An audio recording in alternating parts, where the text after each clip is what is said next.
The detailed information that federal prosecutors quietly obtained from Twitter about former President Donald Trump earlier this year could help them figure out what he was thinking and who he was secretly talking to during his attempted coup in 2021, and hold him directly responsible for specific crimes at trial, according to former investigators.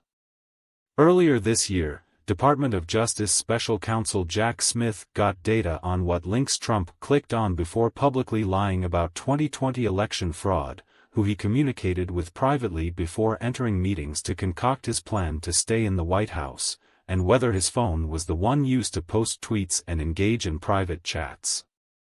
Prosecutors even have a log of his Twitter searches. It definitely gives more context. You get an idea of what he's thinking about, his state of mind.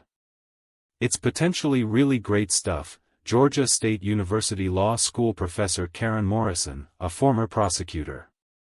She likened it to the damning information cops routinely get when tracking down killers. They do that in murder cases all the time, when someone looks at how to poison someone and make it look like a natural death, she said. Late Tuesday night, court documents unsealed in Washington revealed how Twitter in January was forced to turn over a treasure trove of Trump's account data to Smith's team.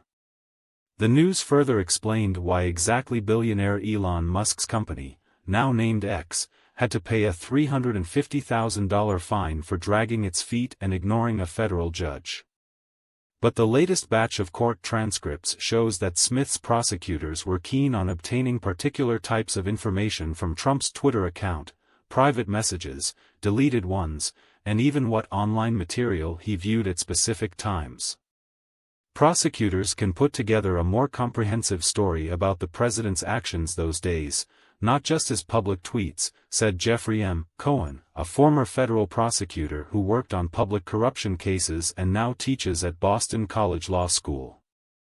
As part of the special counsel's coup investigation, which culminated in a 4-count indictment earlier this month, Smith's team on January 17 got a court-approved search warrant demanding that Twitter turn over all kinds of information related to the former president's account.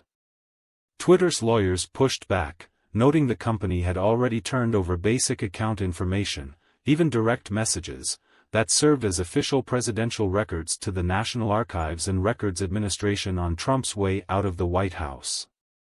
But at 2 closed-door hearings in February, prosecutors sparred with Twitter's counsel and hinted at why they needed to get this information from the company directly.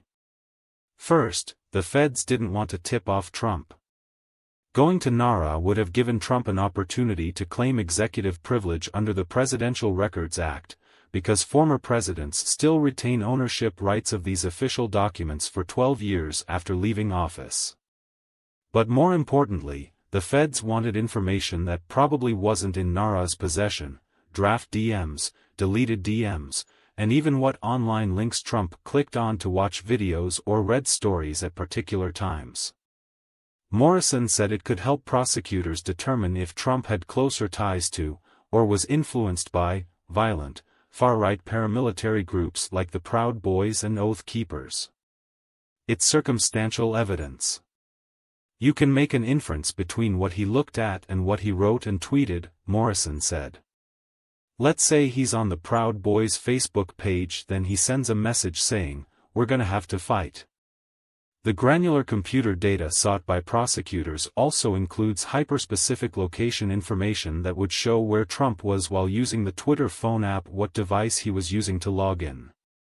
It would be very powerful to show the jury that it was by the president's 2 thumbs that the DM was drafted, Cohen said. This kind of evidence could also be used to knock down any defense Trump would have at trial, namely, that it wasn't really him behind the proverbial keyboard.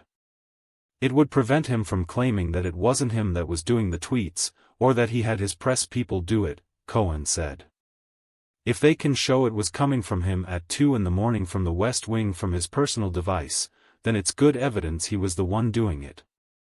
That level of specificity would build on the narrative about the Trump-fueled 2021 insurrection already developed by the House January 6 committee during its year-long investigation, which described how Trump spent more than 2.5 hours sitting in the West Wing's dining room after aides notified him about the attack by his MAGA loyalists on the Capitol. Twitter deactivated Trump's Twitter account shortly after the insurrection in a bold move to refuse the American president a platform to continue inspiring violence and sharing anti-democratic proclamations. Musk, who bought the social media company last year for $44 billion, reinstated Trump's account in November. In court, Smith's prosecution team made clear that they were especially keen on obtaining information about Twitter's interactions with Trump administration officials. That might shed light on attempts to reinstate Trump's account in the closing days of his administration. At a February 9 hearing, a Twitter lawyer noted that prosecutors this morning communicated to us that they were most interested in communications between government officials and Twitter regarding the subject account. Thomas Wyndham, a member of Smith's team, elaborated further. It can mean campaign officials. It can be anybody acting on behalf of the user of the account, or the user of the account himself, he said. Given the breadth and granular nature of the government search warrant, Twitter's lawyers cited engineering challenges, and noted that an engineer at the company was working until 2 a.m. to gather the information, including deleted DMs. Although Twitter has a corporate policy that calls for it to automatically wipe deleted tweets and private DMs from its computer servers after 14 days, its lawyers in court revealed that the company preserved some of Trump's account data around the time of the insurrection.